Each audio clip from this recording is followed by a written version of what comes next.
ayan mga kakripto, ang ating pinakaunang balita dito. Sabi rito ay market strategist says be ready. XRP will teleport to $100. Community reacts. Ayan, isa pong napakainit na balita na nag-uumapaw ngayon sa X at sa iba't ibang crypto spaces. Alam nating lahat na sanay na tayo sa mga wild predictions. Pero ang isang ito ay talagang nakakuha ng atensyon ng bawat holder. Ayon po kasi sa balita na ito, ang kilalang market strategist at saka crypto analyst na si Steph is Crypto dito ay nagbaba ng isang napakalaking pahayag. Sabi niya sa kanyang mga followers, sa XRP raw ay magti-teleport papuntang $100 at hinimok ang lahat na maghanda na. Matapang, isa pong matapang na pahayag ang kanyang binitawan dito mga kakripto. Kasama sa kanyang post ang isang long-term price chart dito na nagpapakita ng projected breakout mula sa kasalukuyang trading range natin patungo po sa triple-digit values. Siyempre, dahil dyan, iba't ibang reaction po ang sumabog mula sa community. Meron pong natuwa, merong nagduda, at merong humingi ng mas malalim na paliwanag.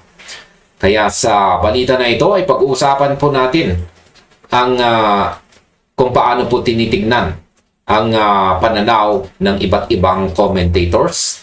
Aalamin din natin kung ano ba talaga ang ibig sabihin ng mga ganitong projection para sa ating mga holdings na XRP. At simulan na natin sa kung paano ba natin titignan ang $100 na target ni Steph is Crypto dito. Ayan, ang kanyang chart dito ay nagpapakita po ng matagal na consolidation range bago ang isang malakas at sunod-sunod na breakout patungo sa mahigit $100. Pero ang naging usap-usapan din ay ang katotohanang ang pahayag na ito ay walang kasamang technical indicators o detalyadong breakdown kung paano natin mararating ang ganitong presyo. Ang focus ng post dito ay nakasalalay lamang sa visual chart projection at sa maikling mensahe na maging handa ang lahat. Sa aking opinyon, ang mga ganitong klase ng prediction ay natural na bahagi ng crypto space. Kapag ang isang analyst ay naglabas ng $100 na target, mabilis po itong kumakalat dahil nagbibigay ito ng pag-asa sa mga taong matagal nang nag-aabang ng malaking paggalaw. Pero ano ang ibig sabihin nito sa praktikal na buhay? Ang pananaw ko po dyan, ang chart ni Steph is Crypto dito ay hindi po isang timeline. Ito po ay isang vision na kung ano ang posibleng mangyari sa napakatagal na panahon kung magtutugma ang mga tamang pangyayari. Ngayon, kung titingnan natin ng may malinaw na pag-iisip, ang pagtalon mula sa ating kasalukuyang presyo patungong $100 ay nangangailangan ng napakalaking pagbabago sa buong financial ecosystem. Hindi ito mangyayari ng basta-basta lang dahil may nag-post sa social media. Gayunpaman, magandang makita na may mga taong naglalagay ng malalaking pananaw sa market dahil pinapanatili nitong buhay ang sigla ng community. Kaya ang masasabi ko po rito ay huwag nating gawing basihan ng ating pang-araw-araw na desisyon ang isang simpleng $100 target. Kundi tignan natin ito bilang isang sinyales ng mga analyst ay naniniwala pa rin sa matagalang potensyal ng token. Ang balitang ito ay nagpapakita lamang na ang imahinasyon ng mga tao pagdating kay XRP ay walang hangganan. Pero kailangan pa rin nating balansehin ang ating mga inaasahan sa realidad ng market ngayon. Ngayon ay bakit may mga nagdududa at humihingi po ng facts? Yan ang community.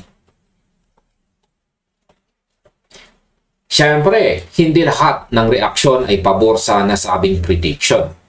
Mabilis na naglabas ng kanilang mga opinyon ang iba't ibang community member nang kumalat ang balitang ito. Halimbawa na lamang ang isang user na nagngangalang si Jesse O. Ayan, si Jesse O. Siya po ay hayagang nag-dismiss sa forecast na ito. Ayon po sa kanya, ang mga sobrang optimistikong tawag mula sa mga kilalang impluensya sa crypto ay madalas na nagbubunga ng kabaliktaran ng inaasahan. Dagdag pa niya, kung sakaling bumaba ang presyo ng XRP patungo sa 0.30, ang gagawin niya ay mag-iipon pa rin siya ng mag-iipon. Isa pang user dito na si Cobra Dexter ang tumaliwas din sa prediction. Ayon po kay Cobra Dexter, mas malaki po ang tsansa na bumaba muna sa XRP sa ibaba ng $1 bago ito tuluyang magpatuloy sa anumang pagtaas. Giit po niya, sobrang dami na ng hype sa social media pagdating kay XRP at ang mga projection sa presyo ay dapat sinusuportahan ng mga totoong katotohanan at datos. Hindi lang puro positibong pag-asa. Tumindig din sa parehong position ang Tyson Alpha News.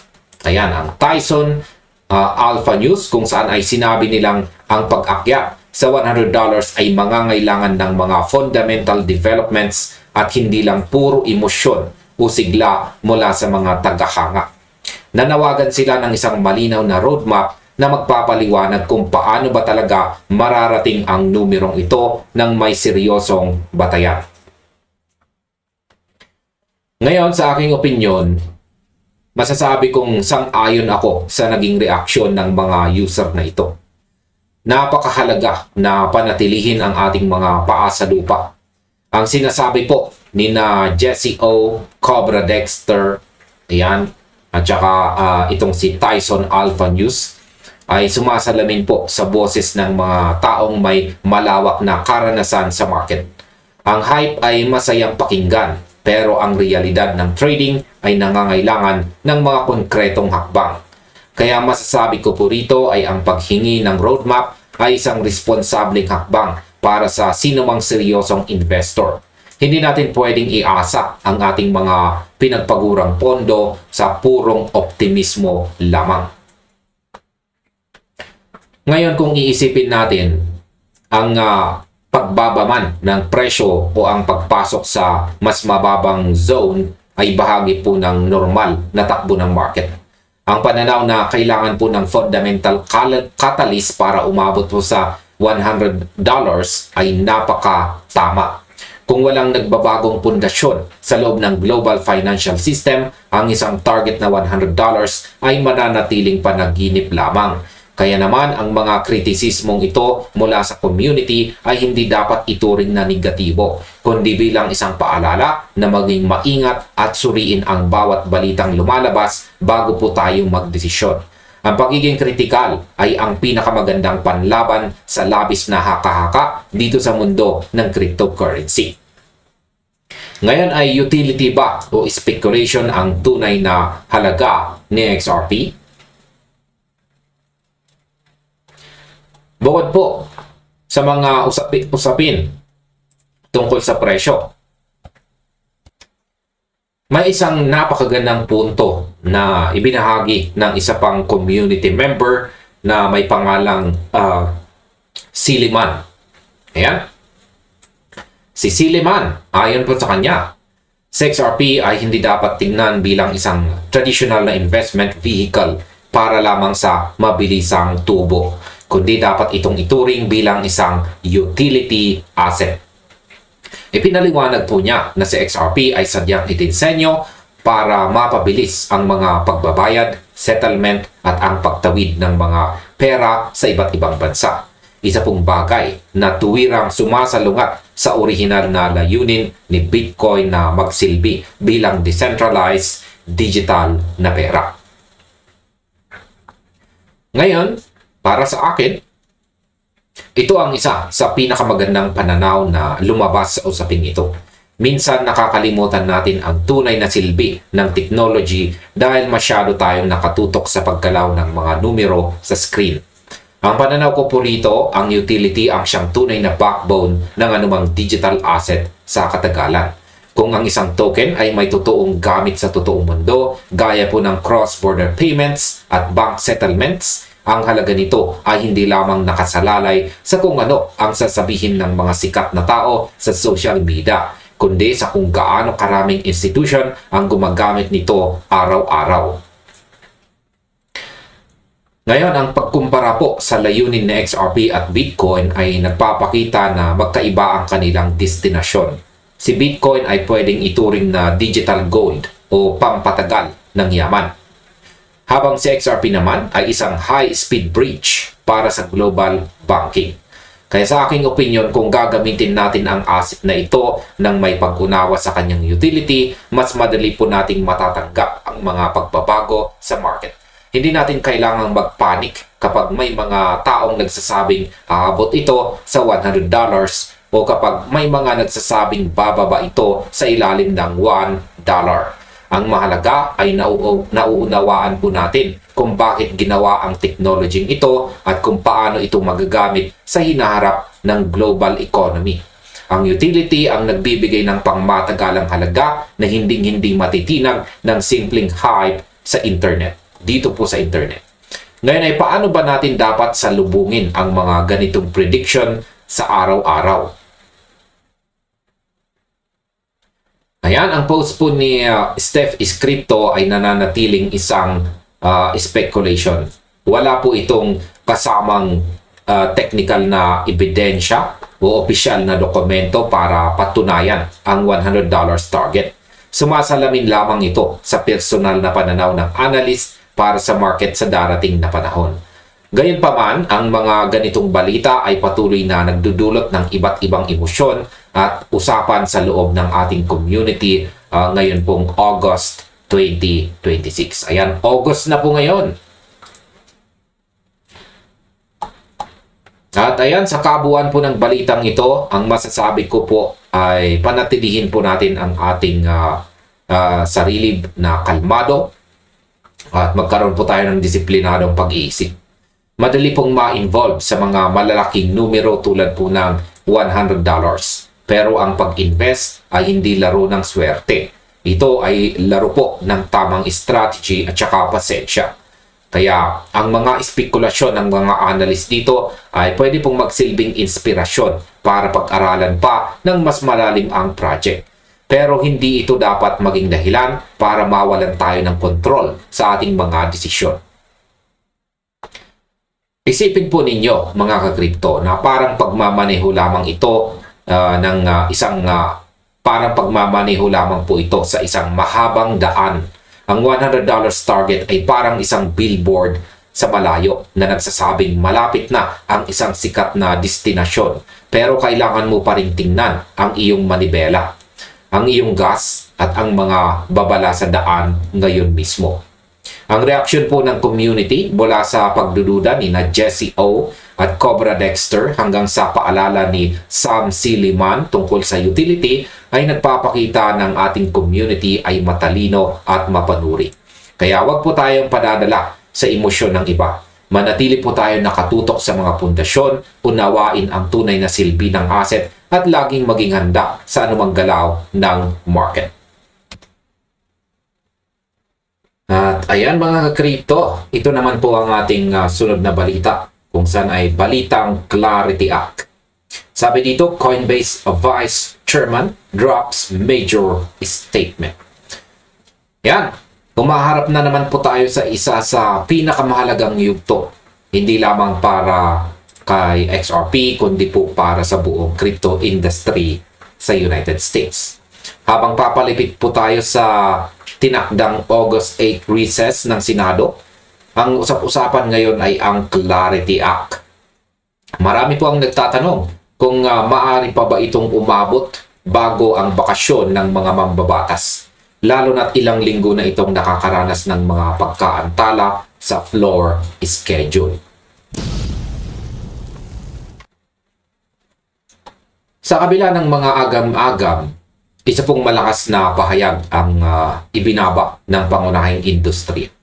Ayon po sa pananaw ng ilang kilalang analyst at sa direktang pahayag mula po sa Coinbase Vice Chairman na si Ryan Van Grack, ang mga balakid na nakapaligid po sa bill na ito ay unti-unti nang lumiliit. Kaya sa balitang ito ay pag-uusapan po natin ang mga detalye ng walang halo pong technical analysis, kundi tututukan lang natin ang mga pangunahing kaganapan sa politika, ang boto sa Senado at ang mga malaking suporta ng mga traditional na financial institution. Kaya simulan po natin sa kung bakit sinabi ni Van Grack na nasa half-yard mark na ang bill. Yan ang kasalukuyang position po ng Clarity Act ngayon. Yan ay atin pong susuriin ayon kay Ryan Van Grack ng Coinbase. Ayan po siya. Sa isa pong kamakailang panayam na ito na ibinahagi po ng kilang commentator dito na si Bank XRP, ibinahagi po ni Van Grack ang kanyang malalim na pananaw sa mga panibagong pangyayari sa Washington. Ayon po sa kanyang pagtatasa, ang pressure sa oras o timing ay naging pabor pa nga sa panukalang batas. Ipinaliwanag niya ng ganitong klaseng pressure ang nagbigay daan para ang mga nag-uusap na partido ay maging mas nakatutok at unahin ang mga bagay na talagang mahalaga.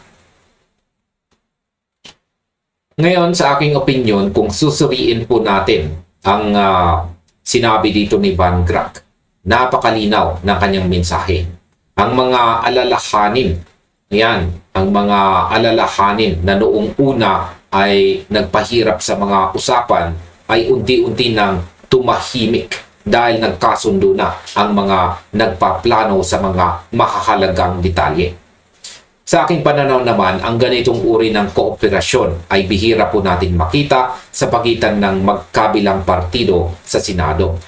Ayon pa sa kanyang mga paglalarawan, ang posisyon po ng Clarity Act sa kasalukuyan ay nasa tinatawag na half-yard mark o malapit na sa dulo ng patlang. Sinabi niya na ang mga natitirang isyu ngayon ay mas makitid o mas kaunti na kumpara sa listahan ng mga problema ilang buwan na po ang nakalipas. Ngayon, sa tingin ko, ang pagbabagong ito ng tono mula sa liderato po ng Coinbase ay nagpapakita ng isang malaking pag-asa. Hindi na natin pinag-uusapan ang mga malalawak na pag-aalinlangan, kundi ang mga huling hakbang na lamang para tuluyang maayos ang framework. Kapag ang isang taong kasing halaga ni Van Grack ang nagsabi na malapit na tayong magtagumpay, malaking sinyalis ito ng mga negosasyon sa likod ng mga saradong pinto ay nagbubunga na ng magandang resulta. Kaya para po sa mga naghihintay ng malinaw na regulasyon para sa mga digital assets, ito na ang isa sa pinakamagandang balita na ating natanggap ngayong taon.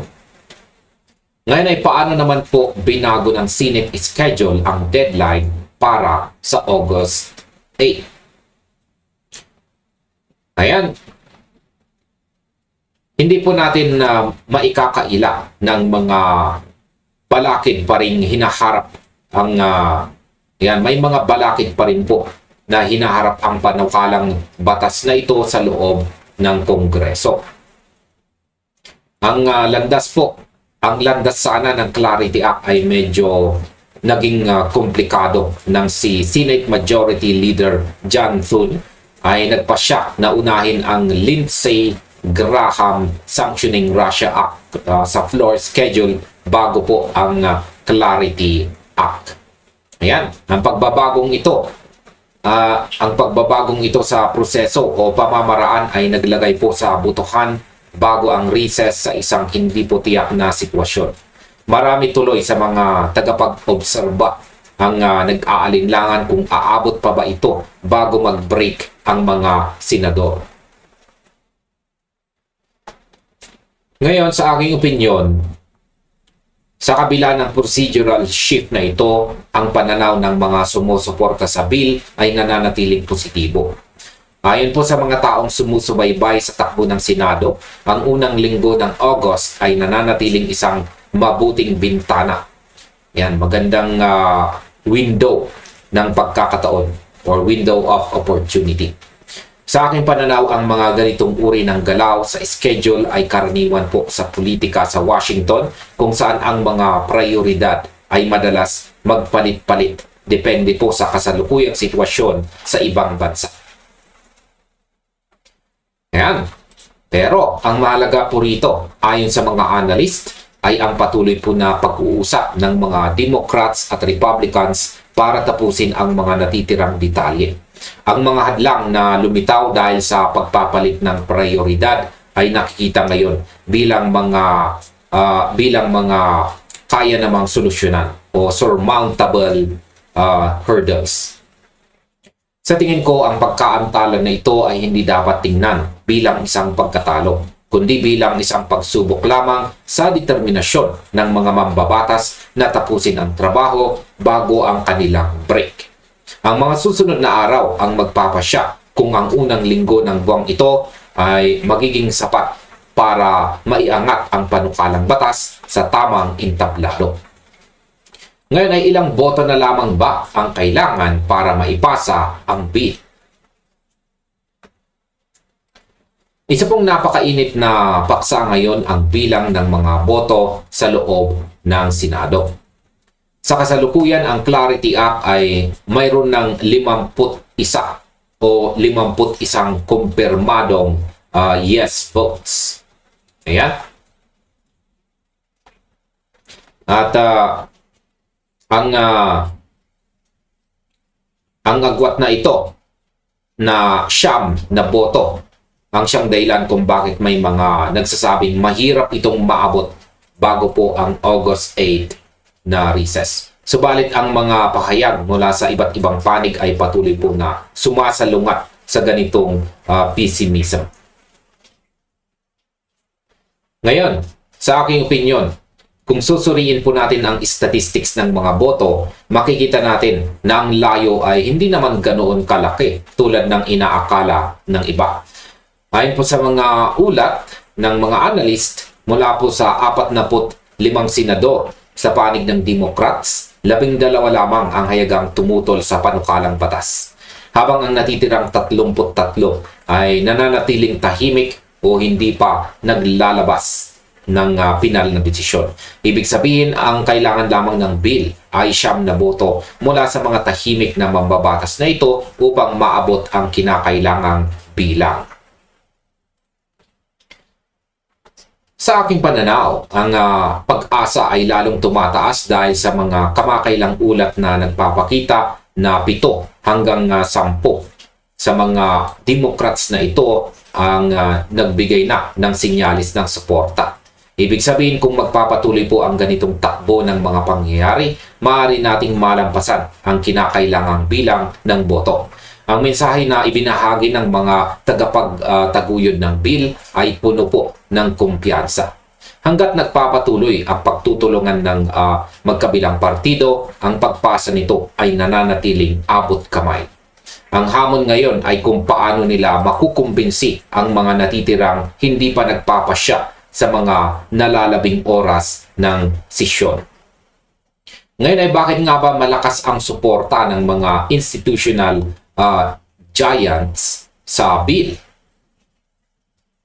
Isa po sa mga pinakamalakas na pundasyon ng Clarity Act sa kasalukuyan ay ang malawak na suporta mula sa tradisyonal na financial industry. Si Senator Cynthia Lummis, na isa sa mga pangunahing tagapagtaguyod ng panukalang ito, ay hayagang binanggit ang mga dambuhalang institusyon na sumusuporta rito. Kabilang po dito ang BlackRock, Goldman Sachs, Fidelity, Franklin Templeton at ang SoFi. Ang mga kumpanyang ito ay sama-samang namamahala ng trilyong-trilyong dolyar sa mga assets at kumakatawan sa pangunahing infrastructure ng finance sa buong mundo. Hindi lamang sa loob ng mundo ng crypto. Sa aking opinyon, ang pagkakaroon po ng ganitong uri ng suporta mula sa Wall Street ay isang napakalaking bagay na nagpapabago sa pananaw ng mga politiko sa Washington. Ayon po sa mga analyst, kapag ang mga institusyong tulad ng Goldman Sachs at BlackRock ang nagpahayag ng kanilang pagsuporta, nakikita ito ng mga senador bilang isang lehitimo at pangangailangang reforma sa ekonomiya. Hindi na ito basta-basta usapin ng isang maliit na sektor, kundi usapin na ng pangkalahatang sistema ng finance ng bansa. Sa tingin ko, ang suportang ito ay nagpapalakas sa loob ng mga senador na dating nag-aalinlangan. Kapag nakita nila ng mga pangunahing asset managers ay sumasang-ayon sa pangangailangan ng isang malinaw na regulasyon, nababawasan ang kanilang takot na suportahan ang panukalang batas. Ayon po sa pananaw ng industriya, ang Clarity Act ay nagbibigay ng komprehensibong balangkas ng regulasyon sa isang lugar kung saan dati ay wala tayong nakikitang malinaw na gabay. Ang pagkilalang ito mula sa traditional finance na mundo ang tuluyang nagpalambot sa opposition at nagpaliit sa mga natitirang punto ng pagtatalo sa Kongreso. At ayan, sa kabuuan, habang tinatapos po natin ang pagsusuri sa mga kaganapang ito, mahalagang tingnan po natin kung paano po nagtutulungan ang mga mambabatas sa kabila ng kanilang mga pagkakaiba. Ang mga Democrats at saka Republicans ay patuloy po na nakikipag-ugnayan sa isa't isa upang ayusin ang mga huling detalye ng panukadang batas. Ayon sa mga nakakaalam sa loob ng Senado, ang lahat ng mga natitirang hadlang ay lumalabas na mga bagay na na madaling pagkasunduan sa tulong ng bukas na komunikasyon. Kaya sa aking pananaw, ang patuloy po na pag-uusap sa pagitan ng dalawang partido ay nagpapakita na may tunay na pagnanais na magtagumpay ang batas na ito. Kahit na may mga sandali ng pagkaantala dahil sa ibang mga isyu sa Senado, ang pangunahing direksyon ay hindi po nagbabago. Ang pananaw na ibinahagi ng mga leader ng industriya ay nagpapatunay na ang pagkakaisa sa layunin ay mas malakas kaysa sa mga pansamantalang pagtatalo sa politika. At ayan, ang Clarity Act ay nananatili po sa isang napakagandang posisyon habang papalapit tayo sa kalagitnaan ng August. Ang kombinasyon ng suporta mula sa mga higanting institution sa finance, ang patuloy na pagbaba ng bilang ng mga tumutol at ang determinasyon ng mga nag-uusap na partido ay nagbibigay po ng matibay na batayan para sa kumpiyansa. Kaya manatili po tayong nakatutok sa mga susunod na balita mula sa Washington dahil ang mga desisyong gagawin sa mga darating na araw ay tiyak na mag-iiwan ng malaking marka sa hinaharap ng buong industriya. At ayan, balitang Clarity Act na naman po tayo dito. Sabi rito ay opponent tells XRP holders to watch this SEC chair statement. Ayan. Isa pong napakahalagang balita ito na umuuga ngayon sa buong cryptocurrency community. Lalong-lalo na sa atin bilang mga XRP holders. Ang usapin po tungkol sa regulasyon ng mga digital assets sa United States ay pumasok na po kasi sa isang bagong yugto. Matapos po ang napakahabang taon ng hidwaan, legal battles at kawalan ng malinaw na direksyon, mukhang may unti-unti ng pagbabago sa tono ng mga opisyal sa gobyerno. Ayon po sa pinakabagong ulat, itong si SEC Chair Paul Atkins ay nagbigay po ng isang napakahalagang pahayag na nagpapakita na ang ahensya ay handa ng makipagtulungan sa Kongreso para sa isinusulong na Clarity Act. Ang crypto commentator dito na si ex-finance bull ay nagbahagi po ng kanyang pananaw tungkol sa kaganapang ito. At anya, isa itong napakalaking sandali para sa industriya. Sa halip na magduda o magtanong kung ang mga cryptocurrencies ba ay nababagay sa financial system ng Amerika, ang focus ng SEC ngayon ay lumipat na sa pagtulong sa pagbuo ng mga malinaw na patakaran na mga ngasiwa rito. Kaya pag-usapan po natin dito kung ano ang ibig sabihin ng pagbabagong ito para sa atin bilang mga XRP holders at kung bakit ito itinuturing na isang malaking turning point ngayong taong ito. At simulan po natin kung paano nga ba binago ni SEC Chairman Paul Atkins ang tono ng ahensya.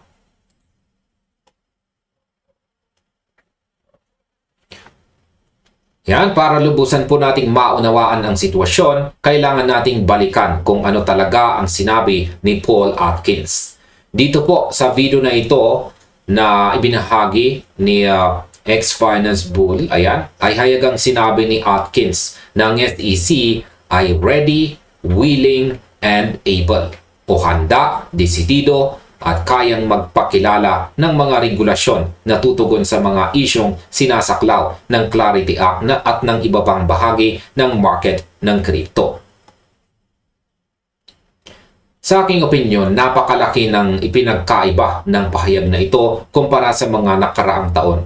Kung dati ay tila ba ang SEC ay laging nakatutok sa pagbabawal o pagpataw ng parusa, ngayon ay nakikita natin ang isang ahensya na gustong makisali sa paggawa ng solusyon. Ayon sa pananaw ni ex-finance bull, ang ganitong klase ng pahayag ay patunay na nagbago na ang usapan sa Washington. Hindi na pinagtatalunan kung dapat bang mabuhay ang kripto o hindi. Sa halip, ang pinag-uusapan na ngayon ay kung paano ito magiging legal, organisado at protektado sa ilalim ng batas. Sa pananaw ng analyst, ang hakbang na ito ay nagbibigay ng matibay na pundasyon para sa pangmatagalang katiyakan o long-term certainty. Ipinaliwanag din ni Atkins na ang tunay na stability ay manggagaling sa isang batas na ipapasa ng Kongreso, hindi lamang mula sa sariling desisyon ng ahensya. Ibig sabihin, gusto nila ng isang formal na structure na susuporta sa pag-unlad ng industriya sa mga susunod pang taon.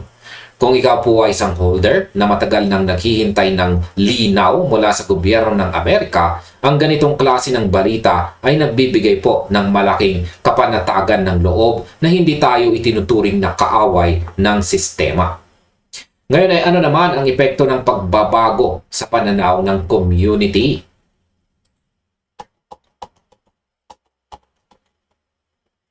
Siyempre, hindi po nagpahuli ang community sa pagbibigay ng kanilang mga reaksyon matapos pong lumabas ang balitang ito. Maraming investors at analysts ang nagpahayag ng kanilang saloobin sa social media platforms, lalo na po sa X. Isa na po rito ang kilalang user na si Megze. Yan, si Megze. At siya po ay naglarawan sa pahayag ni Atkins bilang isang napakalaking pangyayari o huge statement para sa buong market. Sa aking opinyon, ang reaksyong ito mula sa mga ordinaryong community member ay sumasalamin sa nararamdaman nating lahat. Ang pagod sa kawalan ng kasiguraduhan. Sa pagtugon ni ex-finance bull sa mga komento ng kanyang followers, muli niyang binigyang diin na ang pinakamahalagang aspeto rito ay ang tuluyang pagbabago ng direksyon ng mga gumagawa ng patakaran o policy makers. Sa halip na magsayang ng oras sa pakikipagtalo tungkol sa kung saan lulugar ang mga digital assets, ang focus ngayon ay nakatuon na sa pagbuo ng isang legal framework. Isipin po ninyo itong mga kripto. Ang mga taong dating mahigpit na nagbabantay sa bawat galaw ng industriya ay ngayon na mismong tumutulong para ayusin ang sistema. Ang ganitong pagbabago po ng ihip ng hangin ay nagpapakita na ang pressure mula sa mga taong patuloy na sumusuporta sa technology ito ay epektibong nagbubunga. Para sa atin, ang mahalaga ay makita na ang mga regulasyong ito ay magiging patas at hindi po pipigilan ang inobasyon. Ang community ay unti-unti nang nagkakaroon ng kumpiyansa ng mga susunod na buwan ay magiging mas paborable para sa mga lehitimong project sa industriya. Ngayon ay paano naman binago ng nakaraan ang posisyon ng SEC ngayon?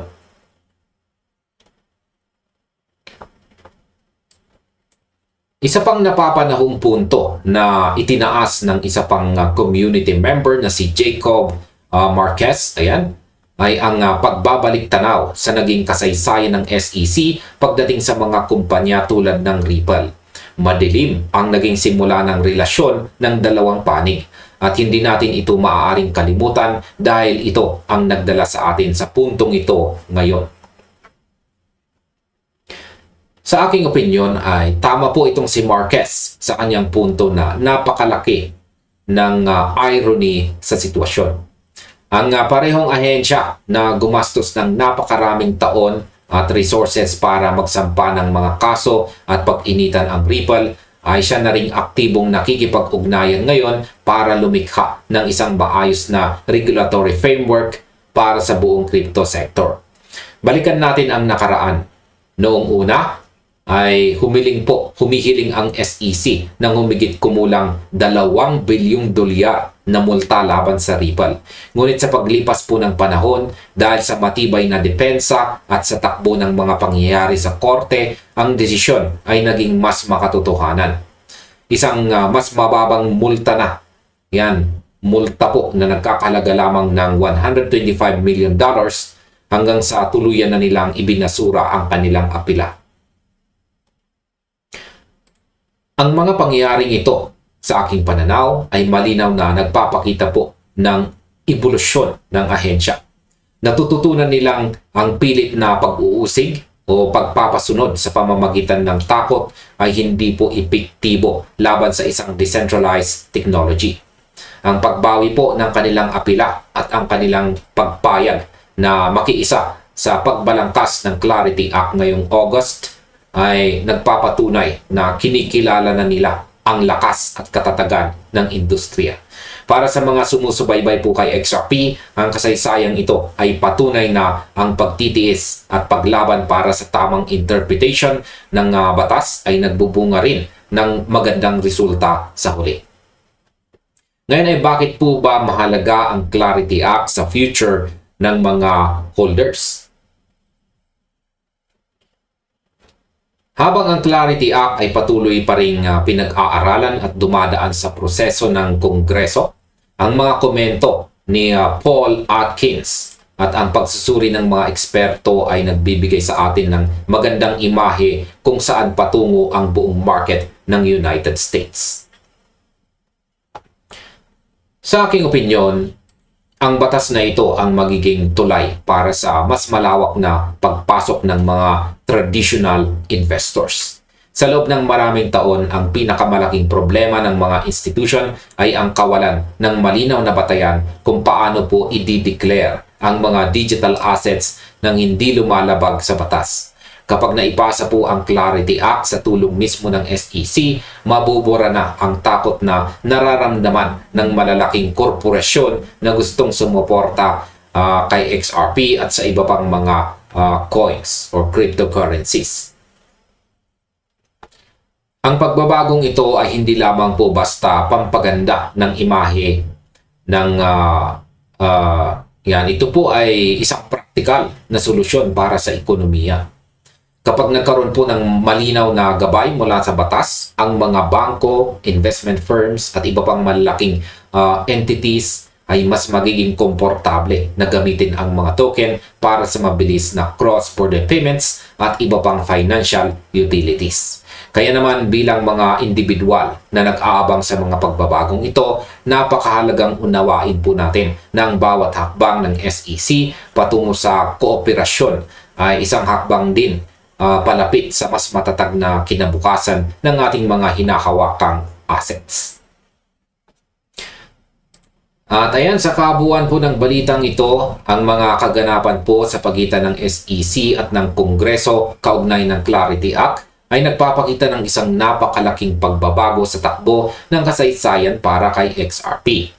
Ang pahayag po ni Chairman Paul Atkins dito kasama ang mga obserbasyon mula sa mga kilalang komentarist ay nagpapatunay na ang industriya ay lumilipat na mula sa yugto ng kaguluhan patungo sa yugto ng formal na pagkilala.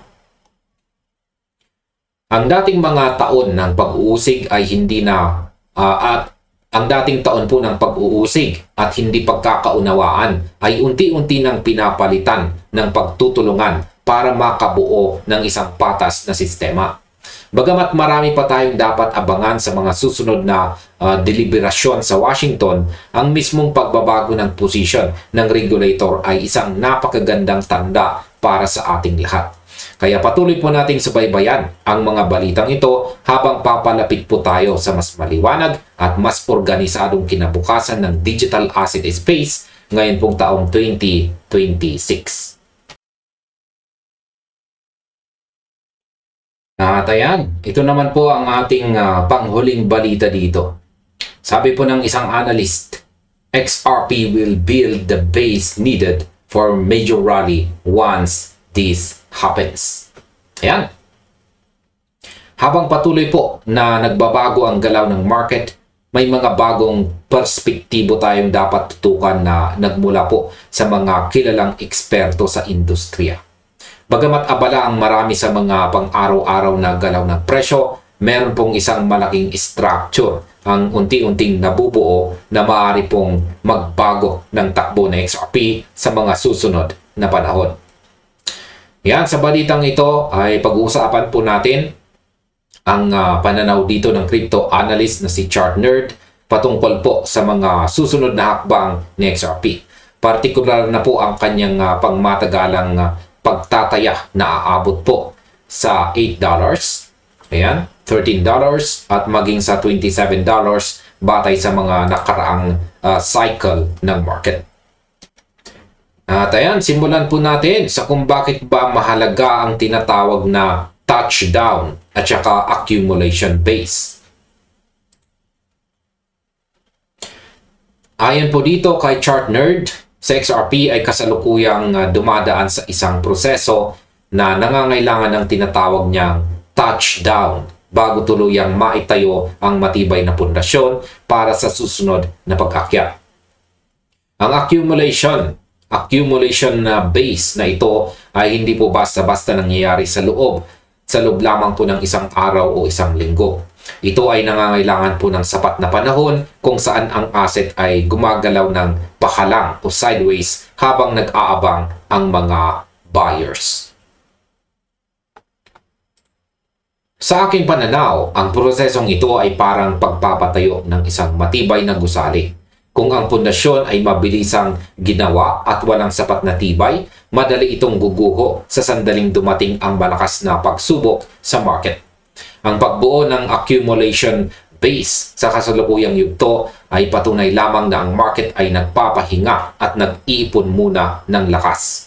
Para sa akin, ang yugtong ito ay isang magandang pagkakataon upang pag-aralan ang mga nakaraang galaw sa halip na magpadalos-dalos sa bawat pagbaba o pagtaas ng presyo. Ang pagkakaroon po ng malinaw na batayan mula sa kasaysayan ng presyo ay nagbibigay po sa atin ng mas malawak na pananaw kung paano po kumikilos ang malaking kapital sa loob ng mahabang panahon. Ngayon ay paano naman natin susukatin ang mga Fibonacci extension targets na $8, $13 at saka $27. Ang isa po sa pinakakapansin-pansing bahagi ng analysis ni ChartNerd dito ay ang paggamit ng mga makasaysayang Fibonacci extension levels. Ayon po sa kanyang analysis, ang 1.273 na Fibonacci extension, ayan, ito po yan, ay tumutugma po sa presyong $8. Ang 1.414 naman na extension ay nasa humigit kumulang $13 at ang 1.618 extension ay nasa $27. Ayan, dito po pala. Ayan, ito po yung nakaraan na Fibonacci targets. Ito na po yung current. Yan, ang mga numerong ito ay hindi lamang basta inimbento. Sinasabi po ng analyst na ang mga ito ay sumasalamin sa mga nakaraang market cycles kung saan sa XRP ay nagpakita ng magkatulad ng mga pattern ng pag-akyat matapos po ang isang mahabang yugto ng consolidation. Para sa akin, ang paggamit po ng Fibonacci extension sa ganitong kalaking antas ay nagpapakita kung paano po inuulit ng kasaysayan ang sarili nito sa mundo ng cryptocurrency. Bagamat ang mga numerong gaya ng $27 ay mukhang napakalayo sa kasalukuyang realidad, kailangan nating tandaan na ang mga nakaraang cycle ay dumaan din sa mga yugto kung saan ang mga tao ay nagduda bago tuluyang naabot ang mga target na ito. Gayunpaman, sang-ayon ako sa paalala ng mga ito ay data lead potentials o mga posibilidad na nakabase po sa datos at hindi po mga garantiya. Ang halaga ng analysis na ito ay nakasalalay po sa pag-unawa na ang mga malalaking galaw ay nangangailangan po ng sapat na pasensya at tamang pag-unawa sa mga nakaraang kaganapan sa market. Yan, ano naman ang papel ng Gaussian Regression Band Key Support Area? Sa isa pang bahagi ng kanyang pagtataya, inilapat ni ChartNerd ang focus sa position ng XRP kaugnay po ng Gaussian Regression Curve. Sinabi niya na si XRP ay malamang na pumasok sa isa pang multi-month accumulation period sa sandaling bumalik ang asset sa gitnang regression band. Kung babalikan po natin ang mga nakaraang chart, makikita natin na si XRP ay madalas gumugol ng ilang buwan sa paggalaw ng pahalang sa paligid ng parehong antas ng regression bago tuluyang magsimula ng mas malakas na pag-akyat. Yan, sa kasalukuyan, ang Gaussian curve, yan po yung Gaussian curve, yung kulay green na yan. Ayan. Ngayon ay ayan po sa kasalukuyan, ayan, ang Gaussian curve po ay nakaposisyon sa paligid ng presyong 0.88 at inaasahang unti-unting tataas habang umaangkop po ito sa market. Sa aking opinyon, ang Gaussian Regression Band ay isang napakahusay na gabay para sa pagtukoy ng mga pangmatagalang takbo o trend kaysa sa pag-asa lamang sa mga panandaliang balita. Ang katotohanan na sa XRP ay paulit-ulit na bumabalik sa gitnang band na ito bago lumikha ng panibagong yugto ng paglago ay nagpapakita ng isang natural na rhythm sa loob ng market. Kaya para sa akin, ang pag-abot po sa antas na ito ay hindi dapat katakutan kundi ituring na isang mahalagang bahagi ng pagbuo ng cycle. Ang yugtong ito ng paggalaw ng pahalang ay tumutulong upang maalis ang mga speculative na position at mag-iwan ng mga buyers ng may mas matibay po na layunin para sa pangmatagalang pag-unlad. Ngayon ay bakit nga ba mahalagang unawain natin ang historical market cycle sa halip na magpadalos-dalos? Yan, ang buong pagsusuri po na ibinahagi ay nagpapakita na si XRP ay patuloy po na sumusunod sa pangmatagalang structure na nakita na natin sa mga naunang taon. Ipinaalala po ni ChartNerd na ang mga proyektong ito ay nananatiling may bisa hanggat nananatiling si XRP. Hanggat nananatili po si XRP sa ibabaw ng mga mababang antas noong taong 2020. Ibig sabihin nito, ang pangmatagalang structure ng market ay hindi po nasisira sa bawat simpleng pagbaba, kundi sinusuri batay po sa mas malaking larawan. Ang pagtataguyod po ng isang bagong pundasyon ng pag-iipon ay nananatiling pangunahing kondisyon bago natin makita ang anumang malaking hakbang patungo sa mga tinukoy na Fibonacci targets.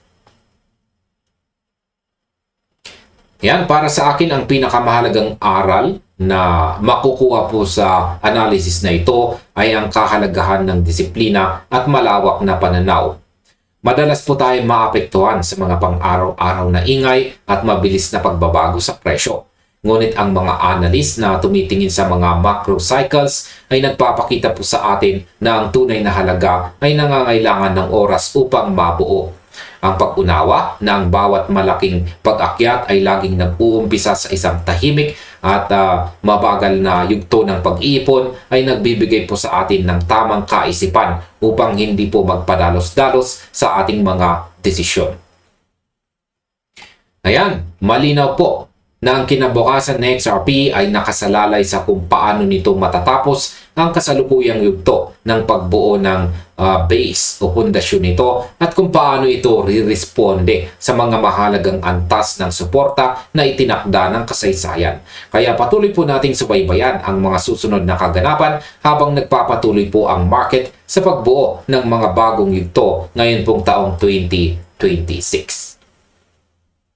At ayan mga kakripto, hanggang dito na lamang po tayo sa video na ito. Maraming salamat sa inyong panonood.